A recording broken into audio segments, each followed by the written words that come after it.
Welcome to the Unity Guys Expert Interview Series. My name's Clayton Stenson, and I'll be your host today. This series is brought to you by Unity Guys Incorporated, where we help develop Unity within companies running on EOS. We do this through fractional integrator services and coaching for the visionary and integrator.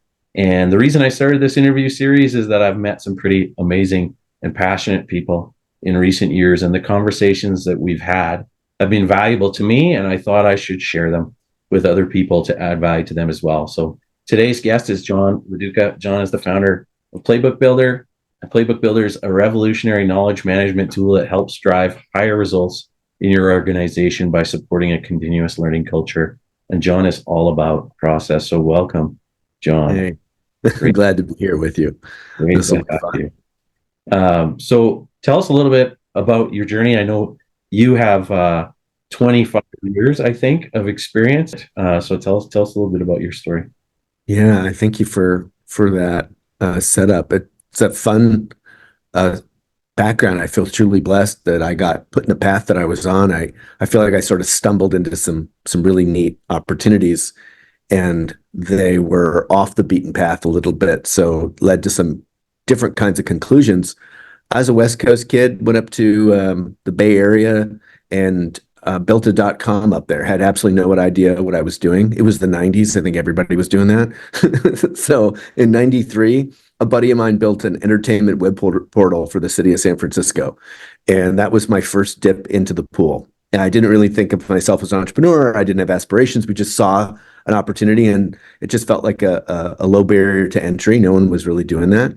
We had absolutely no idea really from a business standpoint what we were doing, but we were right and we were first. And then we got our hats handed to us by a really big competitor who wiped us off the face of the earth. And it was marvelous as an experience for me. I was just a young guy. I just wanted to meet girls and thought it would be a hoot. And we ended up with the city of San Francisco, the Chamber, and Sky Vodka as sponsors. And we just gift off a little bit. But what I saw was myself working with small businesses, and I just loved it. I just thought, this is so marvelous. And when we got ourselves kicked out of the market, I realized another lesson that served me really well, and that was, if you have a lousy idea, you have all the time in the world to screw around. But if you have a great idea, you better get on with it. And we had a great idea. We just didn't know what we were doing. So I ended up building a business serving entrepreneurs that were killing it. And it started out, I wound up in Ann Arbor, Michigan with a little .com. I was on the sales team. I was like 26. And within 2 years, I was employee number 11. Okay. So yeah, I don't know what you were doing when you were 26, but I had no idea what I was doing. But they just kind of threw me out there. I was calling like Fortune 100 companies. And it's just like a hammer looking for a nail, you know. I was just like this young, crazy, had no understand. I'm not allowed to call C-suite at a Fortune 100. Oh shoot, I've been doing that all month. And I was winning in these huge accounts. And God bless these people. They were wonderful leaders. And within 2 years, we sold it for $250 million. And I watched these men, these phenomenal leaders, hold this culture together under this just insane pressure. I mean, we went from I was number 11 on this team, to 120 in about 18 months. And they had a handle on something that I was trying to name. And as I was watching this culture, this dynamic, stay intact while we were growing so fast and so much was changing, I realized that it was something ineffable, something unnamed. And it was this thing I was calling wisdom. And so after Bluegill was sold, everybody vested, and I got married, and we moved to Chicago, and I started a business trying to find wisdom inside of companies. I created an intellectual capital development firm. So this is like 2002. And I'm running around sitting with entrepreneurs who are exceptional at what they do, and they have tons of experience. And instead of being the answer kind of consultant, I became a question consultant. I started to unpack and deconstruct how their values were driving choice making so they could build a predictable pattern and scale what was working. And so I was dabbling in process without knowing I was doing that. I was seeking this ineffable thing, this wisdom that was resident in the head of the entrepreneur. And I thought, if I could deconstruct it, name it, define it, put it into a linear process that somebody else could run, that'd be worth a lot to them. And I got onto Dan Sullivan's radar of strategic coach, and just can't begin to tell you how much I love and respect that guy, and was so impacted by him and his ideas. I didn't know what I was doing. I was playing in the knowledge management arena. Dan understood and elected to make my little company the go-to team for all of the strategic coach clients and coaches to do Oh, process. And so for I don't know how many years, I was the guy. And so without having to hand my business card out at the Chamber of Commerce and stuff, they just sent us tons and tons and really? tons. So Wow. we just got reps galore. I've worked with close to 500 of the top 1% income earners, worked with the Ziegler family, worked with Fortune 100 CEOs, worked with these amazing entrepreneurs. And all I was doing was trying to understand how their values, their worldview was driving their choices so we could make a predictive model and scale them. And so we're doing process work for them. And along the way, it's silly because it's so obvious now, but along the way, I realized, my God, we should film them.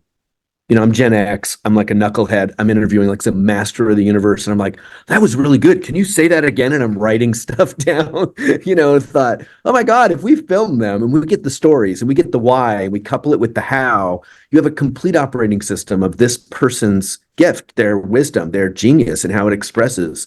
And of course, many of my clients were in really boring industries, really commoditized service businesses.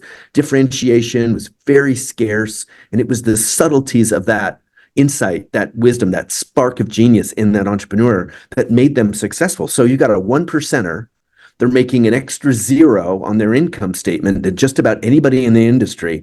They're writing the books, they're on main stage. Mhm. What the heck are they doing? And to Mhm. show them that, to give them that back, was super fun and very valuable. So we built Playbook Builder in 2009 to house all that intellectual property, and Mhm. so that they could leverage it. And the applications for it were many. Sometimes it was onboarding and training their successors, or scaling inside the company, just solving basic traditional process problems. But many of these folks were so exceptional. I think we've talked about this. They were licensing their intellectual property to their competitors. They were Mhm. literally saying, I'm the guy. I mean, you all know that. And I'm on stage here and everything. I'll give you my operating system and you can actually plug into that. And they were making like 7-figure side hustles while they were running their business. They were pivoting. Anybody outside the trading area could Yeah. plug in. And along the way, we elected to do EOS. Yeah. And I became a client of EOS, and we got hot in that community and just sort of took off. And we have a very, very strong relationship with EOS. They use our software at corporate. About 100 EOSIs use our software, and their clients do. And so we're active in that space. And we have a lot of parity of worldview. Their philosophy about process and its importance, it really resonates with me. But I did it a little unconventionally. I got inside of it from the Visionaries perspective. And so instead of following the traditional path, we're sort of the pirates of process. We're just sort of like, we're solving for wisdom and scale of that company genius. We Mhm. weren't like, well, let's go in there and create an SOP for how do you change set the thermostat, like valuable stuff, but not what I was interested in. We've Yeah. now, embraced almost getting a company ready to be franchised. Like all of it can be Yeah. captured You- and we You're can you're consult. you're making me remember some things. Yeah. I remember Yeah. my first visionary. I remember listening to him talk and just being amazed, right, at how Yeah. much he knew. Like Yes. he was my pastor, I but know that feeling. it was like, wow, like he knows so much. Like, how do I possibly catch up?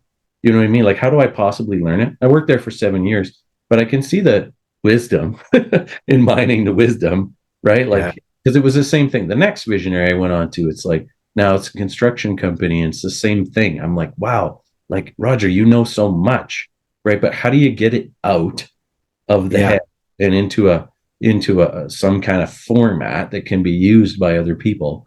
Because he was so busy, right? You'd never get him pinned down, and whenever he was there, he could bring out that wisdom and affect change in the organization. But I love the idea of wisdom mining, right, and getting it into some sort of a process or videos or whatever. I think it's Well, what brilliant. we learned was if you ask them questions like, what are our values or what are your principles, you would get the lamest crap out of them. It would be the stupidest, schlockiest, marketing stinky, just regurgitation you could imagine. But if you ask them something like, hey, how do you answer the phone? You'd get the most beautiful reflection of their values. In Mm. fact, you'd get them territorial. They'd start modeling behavior. They'd literally go into state and do what they say on the phone. And then they'd tell you about some story of when their mom had cancer and they had to pull the red wagon back in 1969 and deliver all those newspapers during the snowstorm, the big one of 69. And you're like, holy crap, I'm listening to an absolute legend. And he is bringing in a story and an experience and a pivot point in his life. And that is why you answer the phone on the second ring, damn it. And you go, holy crap, did we get that? Because their why is often so embedded in their experiences, it drives their how in ways they don't connect to. So when you ask them, how do you do things? You bump into values. It's Mm. really an interesting way to back into wisdom. It's like if you ask them, so what's your wisdom? They're like, shit, I don't know. Doesn't everyone know this stuff? It seems so obvious. Yeah, that's the So danger. You're too that's close the to deal. it. And so, Yeah. we got talking about what are the things that hold people back when it comes to doing process. And as an integrator, I see it.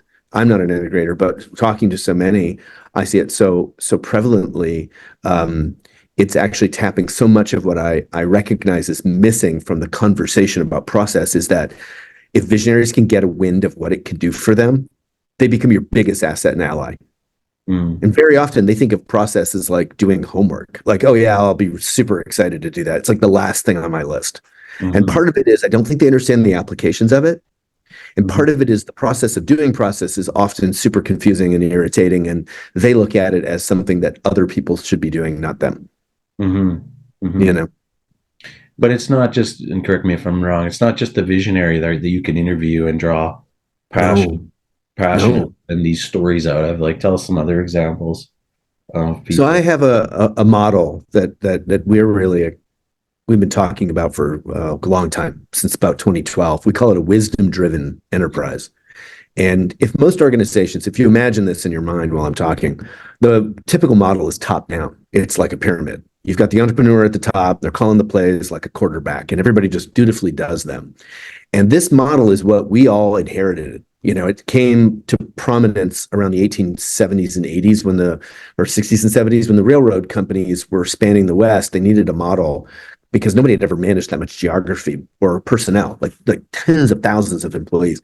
And so they borrowed from the military, and that's like the modern corporate structure. And for entrepreneurial organizations who don't have a really, a middle management layer, and there's just a lot of difference, in particular when we live. That the fact of the matter is, it's 2024, not 1870, is a significant difference. You can't do top down successfully, and for the entrepreneur, it sucks because they have to be in every meeting. They're the only ones making it rain. They drive change, and if they're not, their leadership team might be excellent, but still they're the ones who are supposed to be accountable for all of this. But let's tell the truth, there's wisdom all over the organization, right? There's excellence everywhere inside that company. Top Mhm. down just doesn't work anymore. So our motto was, well, gosh, if you make the entrepreneur the center of the business, this thing is it's going to falter. There's nothing to sell. There's no vacation for the entrepreneur. Like there's lots of problems with that. So we said, well, let's take the wisdom out of their head and turn it into a central asset. And that's the kind of work I was saying I did. I'd pull it out of them, turn it into a process. But what we discovered was, yeah, it's everywhere. It's all over the organization. In fact, it's all over the place. And if Mhm. you can start pulling it out of the subject matter experts that drive all of the things in the company day to day, you end up with this extraordinary free market of ideas. It becomes like a meritocracy of ideas where you've got a sales force and there's a handful of people who are, doing things differently. Let's go capture what they know and turn that into our asset. I mean, this stuff is super. This is all the kind of stuff that, we see as transformational, a flywheel effect where the wisdom in the company is getting grabbed up and shared. It makes for a more purpose led organization, a more connected team, and an operating system that's scalable. So once you capture that IP and it no longer lives in Bob's head, God forbid Bob were to leave, but if Bob leaves, it's your intellectual property now. You can carry on. If you got to say, oh, Bob's exceptional, we don't know what he's doing, like that's a liability. And Mhm. so if you can take all the IP out of the heads of the people that have it, your organization's more resilient, it's worth more, and you can train and onboard people in those roles so much easier and Yeah. faster. Yeah, and I found that video is very powerful. I do it all the time. Like I have an assistant. Yeah. If I need her to do something, I just do it, record it, and send it to her, right? And then she can Instead of refer instead of back picking to up it. the phone or whatever. Like like if it's just something that's really simple, right? Like I Yeah. can send a little video as a screen share, and here's Yeah, how you that's so cool. click here, blah blah blah, right? And that's a little Yeah. different from what you're talking about, No, but it's totally not.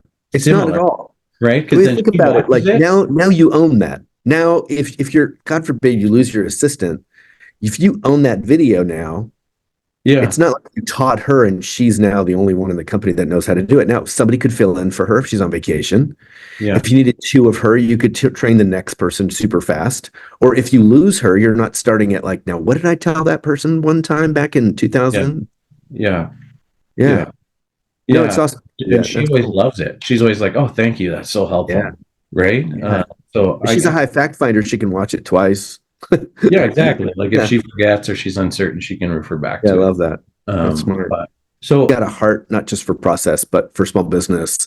And I think process is very important. I talk to companies all the time that really struggle with the ability to drive process, to institute change through process. And it's a shame because process is something that can be mastered. Some of the things that I see happening, I blame process. So I say this all the time. I say this publicly. You didn't fail process. Process failed you. And one of the reasons for that is everybody who's written a book about this or had a good idea is either from the industrial age or they're referencing industrial age ideas. Like this sort of digital divide is on the other side. And it's crucial to remember that. Michael Gerber is somebody I know, and I love the E-Myth, and he's considered like the small business guru on process. Well, Michael wrote E-Myth in 1986. mm, The world is a very, very different place now. The pace of change, the dynamism, people's attitudes about work, a lot of things have changed. Michael's world, you were probably, the company leadership was probably the reason why process was faltering. Once you made decisions about it, wrote it all down, you could just drive that change, and especially in that top-down kind of format. You could just say, you people do this, and they would just do it. And that was the end of it. But mhm, we're dealing with a lot of change at a pace that is increasingly fast. It just keeps getting quicker. And so you're not to blame that this is sucky and hard and confusing. I think it's just sucky and hard and confusing, and we need a new kind of a template to look at it. And mhm, so I'll share some ideas in the context of doing process in the conventional small business, especially in an EOS kind of running company. And I'll share with you a handful of things. There's 5 that we see prevalently, and I have strong opinions about them. And I'll share some best practices to overcome them. yeah, And there's a bonus one, which you'll laugh at the end. That's just for you, Clayton. I think the biggest one though is if you need to get this thing kicked off, you should tie into your Visionaries pet rock. It's political and it's a savvy way to get the first one done. To get the thing moving, you need the influence of the visionary. It may not always feel like that's the right place to start. You may be like, well, that one's a little lumpy, or we're going to need to bring the visionary themselves into that one. But whatever they're hot to trot about, whatever is like their burning platform, you should turn that into a playbook. You should turn that one into a process project.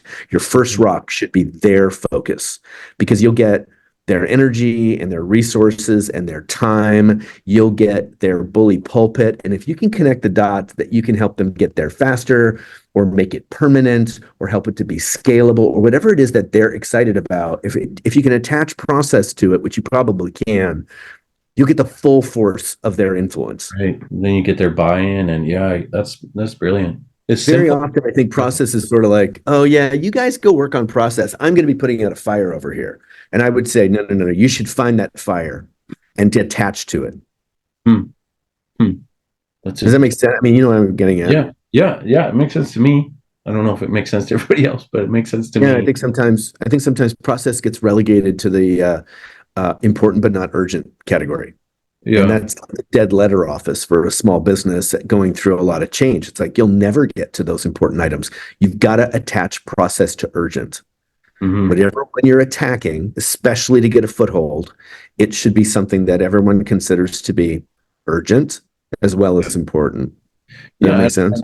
and I think even like getting the visionaries buy-in, that's extremely valuable because they could kibosh it too, My right? gosh, absolutely. Or just rob you of resources, or as an integrator, no one apportions you the time because it's time consuming to be able to say, like, this is Dude. important enough that like you're going to get what you need, the Hmm. personnel you need, the services you need, the software you need, the time you need, Hmm. and their voice, Yeah, behind it. and Yeah, show it that it works. Show them that it works and that it has an impact, and then they're gonna right. give you That's money right. to continue. That's Yeah, good. I had the luxury of working with a visionary all this time, and or all throughout my career, and so it never even dawned on me what integrators were up against until Playbook Builder, just took off in the EOS community, and I started to see what was happening, and it was, yeah, leadership teams were saying, yeah, we should do process, you're going to do it, and I'm going to go over here and do something that's super exciting, and then it wouldn't get done because the Hmm. integrator got dragged into it. Whatever else was going on, whatever else was the tyranny of the urgent, and Hmm. process would falter. So it's a hack, but a lot of the things that make process work in the organization leverages a little bit of politics. It's not just about nuts and bolts and flowcharts, things like that. You also have to consider, yeah, the constituents and how to drive change. And there's some good stories about that. One of the other things I often recommend out of a top five is it's purportedly a committee thing. And I love the nature of that. I like collaboration. I love the multitude of voices working things out. But sometimes that can be the death of this stuff.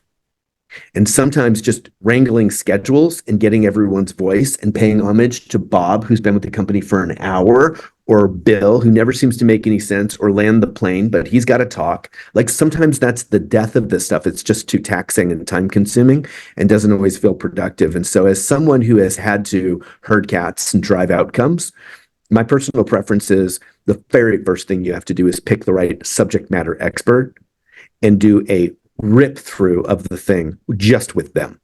Hmm. Hmm. It doesn't mean you don't go back later and bring in other voices.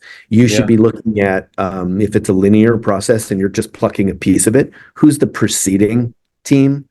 Like that's handing stuff off. You should have them involved as you get your first draft done. And then who are you handing it off to? And you should know who they are, and they should have a chance to audit it. And if there are other people on the team, maybe have different tenure and things like that, that's cool.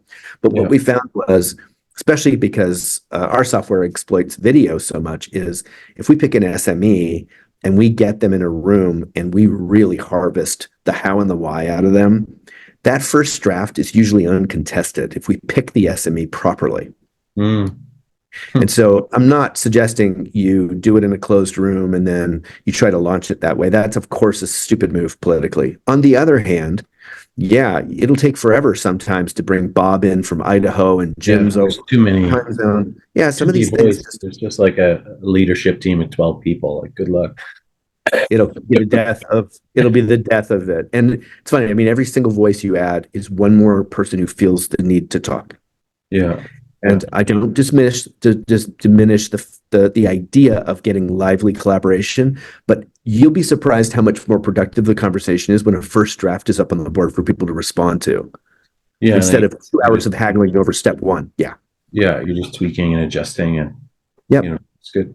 So then what's the Yeah. second reason people are stuck? That's it. That's the second one. The That's the first one second. is So it's okay. attached to your Okay. Visionaries rock. Okay. If you don't Third tie one. in your Visionaries rock, it may never see the light of day, or you'll be on some skunk work, some island of lost toys. Yeah. Yeah. And the second one is you really do. You have to think differently than just a committee thing. Okay. Picking your Okay. subject matter expert and doing a first draft with them first. And we have got a tool set or two, and I can share these with you, Clayton, if your audience here would enjoy some of those for Yeah. picking properly, picking the playbook as a priority, which one's going to get, executed on, and picking an SME. Yeah. And the SME question is super interesting because you need somebody that's going to want to do it. Yeah. You need somebody with some political influence in the organization. And this Mm. matters later. So So you want somebody who's got the tenure to actually be an expert. But if you pick irritating Bob, who's got 10 years and everyone hates him, people aren't going to like want to watch him on video. They're not going to want to get behind his ideas. Right. And it's a failed mission because there's an attribute of this. It's not just simply being right. We got to think about the optics on it. So if you pick the right person, what's neat is that person has some influence. They'll help you drive FBA. They'll bring their buddies in there. They'll be like, look what I did. That's all my wisdom in there. And they'll be proud of it and help advocate and drive That's good. utility and engagement, which is a key aspect of this. Yeah, for sure. You want to pick Norma Ray. If any of you guys remember that movie, that's that influential person on a team that everybody trusts and respects. When they say it's good, they all go, okay. And so if you're SME, you've got two of them and one has that kind of influence. They both have tenure. They both have know-how. Pick that one. Influence. Yeah. Pick that one. Put them on your team. Make them a part of what you're doing and help them get engaged with the project, and then they will advocate for you. Yeah, that's awesome. And then number 3, you've got to consider that your SME turned loose to do this on their own is probably going to mean you'll never hear back from them. Don't just say, listen, I need you to capture your process for this. And they will do one of two things. They won't do anything because they're way too busy and they're too prominent in the organization and don't know where to get started. They'll just not get it done and you'll be frustrated with them. Or worse, they will tell you everything they know and you will wind up with a 400-page document and it will be useless to you. And so what we have found is that if you ask someone to write down what they do, they just might. And that's almost worse because it's just a huge, useless document. What we have found is that if you interview them, and we recommend on camera, if you interview them, they'll go into a different place in their brain. They won't go into the part of the brain where it's like, still teach me how to write an email. And they start with turn on your computer. Mm-hmm. Step 1, turn on the computer. Step 2, open up, Outlook. Step 3. And you're like, oh my gosh, please, for God's sakes, we're into page 5, I want to know how to write an email. If you were in the room and they were having a conversation with you, they'd go into a different brain. They'd go into mentor brain. And that brain has stories in it. That brain sets hierarchies and headlines and provides the kind of information that's suitable to the audience member. Like, you're a smart looking guy, Clayton. I pretty much know you know how to turn on a computer. I wouldn't start there. I know you already use email in our company. I wouldn't explain to you, email is this thing where I can send a message. Like, someone might write that in an SOP, and it's what's frustrating. You'll get all this inconsistent level of detail. But if you interview them and you're right there with them and they're asking questions and they're teaching, it brings out the beautiful wisdom in them. They'll start to talk and tell stories and engage, and you'll also get the SOP. So what we learned was interview them on camera so you have everything. You'll also end up using the videos because occasionally they're demonstrating how to do something, or they'll go into role playing. If they're a salesperson, they'll go, and this is what they say. And then I say this, and you're like, oh my gosh, I'm getting a script out of them. So you can watch the videos and then mine the video. Yeah. Mine the video for scripts, for checklists, for references. Maybe they always go to this website or they learn something from a book they read and they mention it obliquely, and you can just grab the link to the book. So there's all kinds of peripheral that you get while they're teaching you, and you get a twofer. You get the wisdom aspect, the vernacular, the language, the tone, the stories, all the soft stuff, also while they're giving you the very linear SOP. Yeah, so and then you can ask questions. Process. They'll just make a mess. You can ask questions too, right? Like, oh, well, that's interesting. Why do you do that way, or whatever, right? And I'll give you the perfect example of this. My visionary and one of my clients, he asked one of his team members to document the accountability chart, for example, and then a month later we had a meeting, and it wasn't good. It wasn't written well. And he's like, oh yeah, I just don't know how to do it. I don't know how to do it. And I said to him, I can do this with you probably in an hour. Yeah. If I just ask you questions and write down what I hear you say. Yes. Right. And so I have a meeting booked with him tomorrow. Right. That's so great. And I'm going to interview him, and I'm going to ask him, why is that person that role? Why is, what is this person's 5 key responsibilities? Like you can just, if you're a good interviewer, you can draw out, that wisdom, right? And You that's can, and I think that's so key is for most of us, we've grown unconscious competent.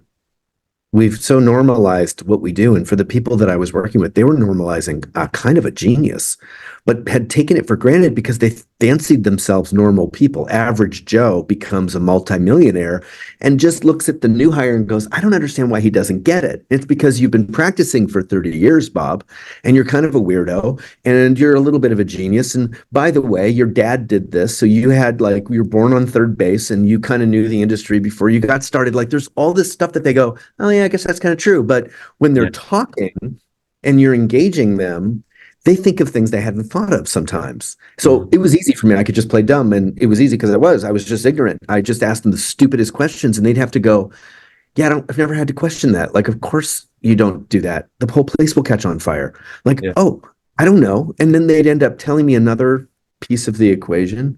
Is neat to see them rummaging through the attic in their brain right in front of you. Mhm. Mhm. And you being a good friend to your visionary means you'll dig until you're satisfied. Mhm. And sometimes they use jargon or shorthanded forget. Mhm. What does that And mean? you bump into stuff that, yeah, you'll bump into stuff that they haven't turned that over in a really long time, but it was maybe a pivotal time in their career. Like somewhere Mhm. between how and why is all where that lives. And so when you're asking, you'll say, so teach me how to do this. Well, like, why do you do that? Well, Clayton, and you'll get something really rich that will enhance Mhm. the learner's experience. They'll know why they're doing what they're doing if it's something nuanced. Yeah. Some things don't merit that, right? Like, how do you change the printer cartridge doesn't merit a story about Yeah. the history of printers. But Yeah. high EQ efforts typically are nuanced, Yeah. and that stuff's the hard stuff. That's the Yeah. stuff where you want the stories. Yeah, good Yeah. for you. I'm glad you're going to get that opportunity like tomorrow. That's fun. That's Yeah. really fun. What's the topic again? Like his accountability chart for his department. Like he's just having a hard time writing it, right? Like and figuring out and putting You're going to be structure around his you're going to department. facilitate for him. Yeah, and I'm sure that in an hour we can draw out the main points and get a clear path forward because I find that's a very common thing is that there just really is a lot of gray in the accountability chart process too, right? And Absolutely. just stopping, like you talk about people being busy, it's kind of the same problem, right? Like we have to stop being busy and be intentional and think this through and then come up with something that we can communicate to the team. That's Process it, man. and That's ability. exactly right. All right. So what's the fourth one? I think we're on four. Yeah, you are. So it's you got to tie into your visionaries rock, right? You can't just start at letter A in the process equation and work your way down. Like it's got to be something that's hot. The whole team's Yeah. excited. Oh, we have to get that done. Number two, you thought it was a committee thing. It is not a committee thing. You're going to Yeah. start with one subject matter expert, do a first draft with them, come up for air and bring others in. Number three is you kind of thought they could do it on their own. Of course, they can't do it on their own. That's number three. Number four is your content is boring. Sorry, not sorry. Like you got to step it up. And the truth of the matter is, we have a very different kind of a learner base than we've had even very recently. We don't have readers, and if you are habituated to TikTok, if you are watching YouTube videos, your attention span is shrinking. And so if that's our, you know, dynamic, and certainly it can be a generational divide, you're going to have to think like a marketer. That's a critical shift for folks who think like ops.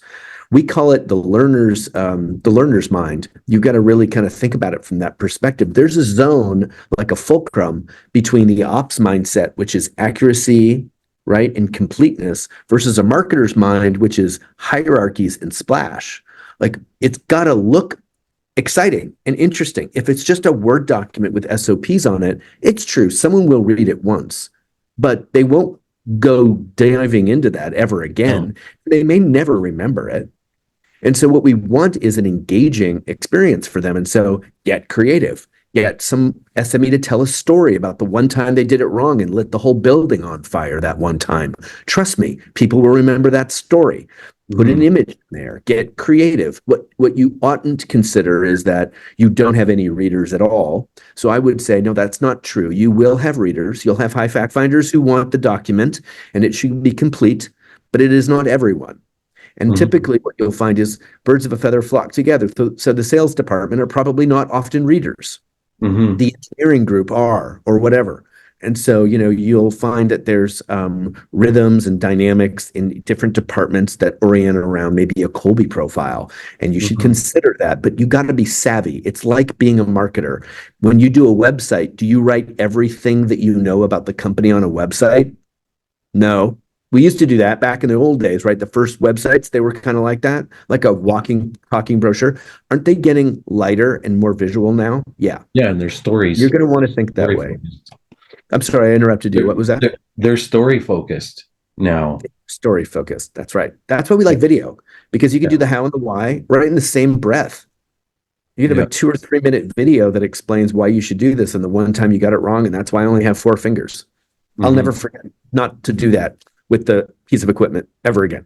Yeah. Because that guy. Yeah. Yeah. And Yeah. that's the kind of stuff that sticks. Yeah. That's good. So being a marketer in a mindset isn't enough either, though. Your ops worldview, especially as an integrator, you best know where the gaps are in the organization as the integrator. And you see with more detail than others do.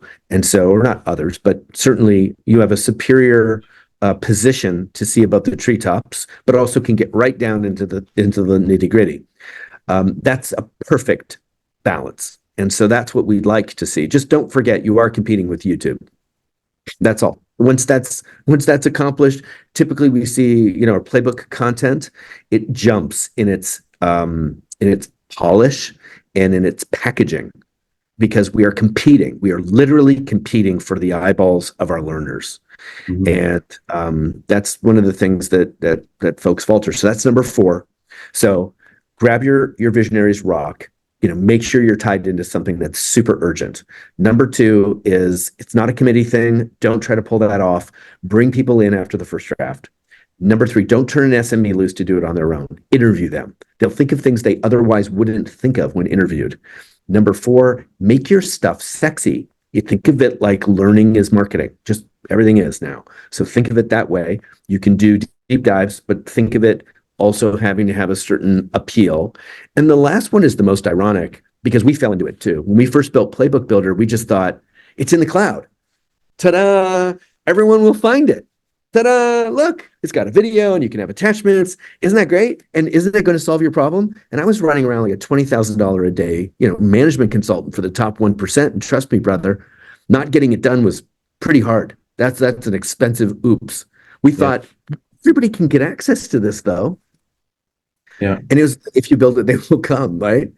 And so we ended up building marketing tools in Playbook Builder. And I start talking to integrators about this. I'm like, you launched the wellness program better than this. Like, you guys, we have to talk about this. We have to launch these things. If you take the time to do a deep dive with SMEs in your company and create all these processes, don't trust that people will find it or go back to it. Mhm.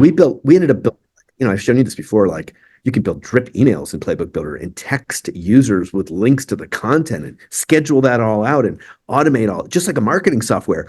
And when we talk to integrators, we're like, we need a launch party. You need an all hands meeting with here's a PowerPoint, like all of the things that you would do if you were launching a new initiative, because again, we're competing against the tyranny of the urgent.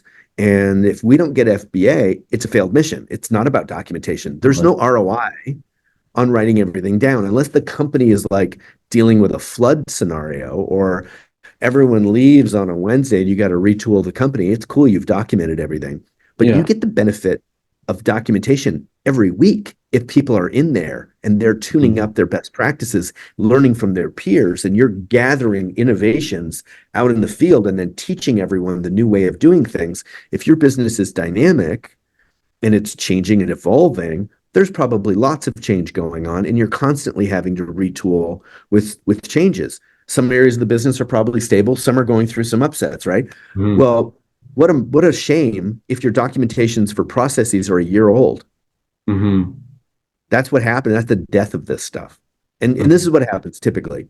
Somebody kills themselves, documents all the processes, sticks them in the cloud. Nobody finds out about it. And so people are looking for stuff. They can't find it. Finally, somebody goes, oh, it's in Bob's C drive or whatever the hell it is. They go into their Dropbox, SharePoint, whatever. And they're like, none of this stuff is relevant. They're like a software in there we don't use anymore. And they go, I'm going to start over. Now you got stuff in two places. 2 years Mm. later, you got stuff in three places, four places. Yeah. All of a sudden, it's a complete calamity of, gosh, there's really good evergreen content about the founders and the values, and it's in version one. Version two has some really good stuff for the new team we developed for services or a new product. Version three on SharePoint has some really new stuff on the new softwares we're using, and people just get really down and fatigued. Yeah, I And so, remember my first office job. did this, I remember trying to figure out how things worked. yeah, looking We around, had a shared drive, and you know, it was a mess, right? it was a church, right? So you have a lot of volunteers and different people involved over Yeah, 10 it's years, like you. whatever. And I was just like, I don't even know where to start. Right. And so I had to just create it all myself. But then I intentionally started building a system so that people could find things. You're And smart. when I left was, they were able to take it and run with it. I didn't have a software like Playbook Builder, but I definitely have felt that pain. Well, Uh, what's sad to me is there's always some awesome, honorable, well-intentioned guy like you who goes, this is a mess. I'm going to fix this. mhm, And when they leave, the same thing happens again. It's like history probably. repeats itself. It's just terrifying. Like you can imagine, you said they took it and ran with it. I'm so glad you said that because my fear was then I left and now some poor guy is in there going, I don't know, this stuff looks old. It's 2 years out of date. I'm going to take it on and redo it all. And Yeah. this is sort of the death of this stuff. It's Right. not that these people failed process, it's that the paradigm of process was for a slower era. You write everything down and you could run those plays for maybe years. Mhm. Like, cool, we got an ops manual. Like, you could reference it. Like, how do we do this? But now it's like we've got new softwares, we have new products, our markets are changing, pricing structures, staff composition. Like, the dynamism of a modern business means you can't think about it like we used to think about it. Write everything down, and then, it'll be valid in a year. Mhm. You got to think about it in a much more convertible, lightweight fashion to keep pace. And that's Yeah. the tricky bit. It's like, what's the truth here? Well, if you forget, and this is the last one, if you forget to launch it like it's a really big deal and drive initial adoption, someone's still running around in the organization going, nobody told me how to do that. And that's the huge benefit of this is that you could standardize everyone in the organization and give everyone the opportunity to know how it's supposed to be done. Then your management controls are different. You can eradicate the variability of training in your company. You can take the words no one told me right out of the company if you can standardize training. It's a huge Mhm. management capability, right? You can run reports and be able to ascertain. Clayton, he's been with us for 6 months and he's never watched the video on the employee handbook, and it's a problem. Mhm. But shame on me if you're over there doing something you shouldn't be doing at your desk on Facebook or something worse, maybe. I never verified you went through the employee handbook. You get to tell me nobody told me. Mhm. This Mhm. is why leadership teams are just, you know, Frustrated. doing issues on Clayton, the employee who was looking at Facebook or worse on his computer at the office. It's like, is it his fault or our fault? Where's the Mhm. line on common sense? Shouldn't he know that? Well, we never told him. We never verified he was trained on that or checked the box. It's like, this is the stuff that hobbles a business. And if Mhm. they can standardize, then everybody's together. That wisdom driven idea is like, it's like a company campfire. Like everybody's around the fire. Everybody knows the same things. Everybody's tied into how we do things, and we can race together, keep Mhm. everybody unified, especially if they're working remote. And this is not predicated on our software. This is simply saying if you're going to do process, don't pick a stupid project that your visionary isn't behind. Because if they're not, I hate to say it, you might know as there's not stupid projects. There are less urgent projects. You won't get the endorsement of that key person. Mhm. If you just try to pull off the committee meeting, you may just lose your appetite for this, watching grown men and women argue for hours and hours and hours. Can be painful. It's painful. And sometimes, you'll send somebody really smart off to make one of these things and they'll come back with a short novel and it's useless, which is a shame because it disincentivizes that SME. They're like, I killed myself on this. It's like, yeah, but it's just too long or it's not what I Usually, really had in yeah. mind. I, And I've experienced so many times where visionaries say to me, "Oh yeah, we did the process. We did the process thing, but uh-huh. nobody's following it." And I'm like, "Well, Somebody's like responding to that. how I did you think I got the communicate it?" sound. And they'll Yeah. say, "Well, I sent it. We sent it in an email." Like you're talking about launching it and making it a big Yeah. deal. It's like, well, that's not launching it. That's not training. That's not, like that's just Right. That's right. sending an email. Well, there's three Doesn't reasons work. to do process, right? There's only three reasons. Reason number one is to decide how things should be done around here. Yeah. To decide is a super important function, and that's why a leadership team sitting down with a whiteboard and going, how do we want it to work? Like that's appropriate. That makes sense. When it comes to training, though, that's the second reason. Training is a very different effect. Sticking process documents in the cloud and expecting people to find them is not training people. Super Bowl teams don't go, well, what? I gave you the playbook. Just show up for the game. They drill, they train, they go to practice every week. I mean, that's the Yeah. impression you get, Yeah. is that a playbook is the truth of what we want you to be doing and it's for you to learn it so you can become good at it. But then, we're reinforcing that and we're touching base with those things. So it's becoming enculturated. But the last reason you do process is to capture and leverage innovation. So it's not just coming from the top down anymore. You're finding it out in the field and you're making it your asset. You're getting it out of the heads of the people that are doing things cool and different and maybe even against the policy, but it's working. I always use sales because it's so easy and binary. It's like you got somebody out there not using the sales script and winning. They're beating our top guy. Mhm. What the hell is that guy doing? Well, he's in Wichita. Well, it doesn't matter. Let's go get it. Let's make it ours. I Mhm. literally had this happen where um, a company called USA Tax. They were one of the second or third largest independent tax firms in the US. They hired us to come in and get the IP out of Don Chamberlain's head. So we took this guy, we lobotomized him, we unscrewed the top of his head and we took it all out, laid it out on the table and turned it into a playbook. And it was so much fun because he was super bright and had perfected his approach. And we gave it back to them. And we were so self-congratulatory. We just thought we were done. We were like, 125 different offices. They all got a little bit better. It was pretty neat. What we didn't account for was the top 10 guys and gals who were really quite good started bitching. They were like, you never asked us. We do it different and we're getting better results and this and this. And we thought, well, it had to be one person. And of course not. We ended up with a mosaic of best practices. Mm. We ended up with like a patchwork. Don was really good at lead conversion, but not as good at marketing, lead gen. And he was really good at setting up his office flows. That was kind of a genius of his, but he wasn't always the best at getting the most mileage out of a client or whatever it was. And we ended up with this beautiful mosaic. And then we bound the company together because we had all these voices endorsing the initiative. We Right. had all these subject matter experts combined. You can imagine the effect. They Yeah. were like a chorus of support because their egos, demanded adoption. They wanted everyone in there. It was Right. great to drop. Right. And then So they're all learning from each other as well. It's really it's good. a culture thing. Yeah, Mhm. it's an interesting idea. We look at training and we say, this is for me to stuff my ideas in your head. That's what training's for, right? That's the Mhm. old top-down idea. Mhm.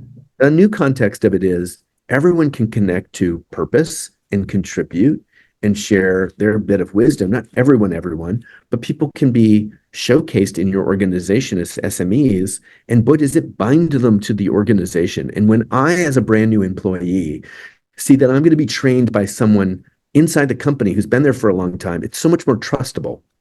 It has so much more validity. And the character of that is so much different than just, a trainer, Mhm. some lady in shoulder pads from the 90s walking through the paces. It's like, it doesn't work. But if I see my peers, I realize this is our company Mhm. Mhm. sharing and we're learning from each other. It's a different cultural dynamic. It's Yeah. fun. Good. Great. Thank you so much, John. I appreciate you. And I'm sure this is going to add a lot of value to a lot of people when they see it on YouTube or Thanks, wherever. brother. I hope I Thanks, can help. John.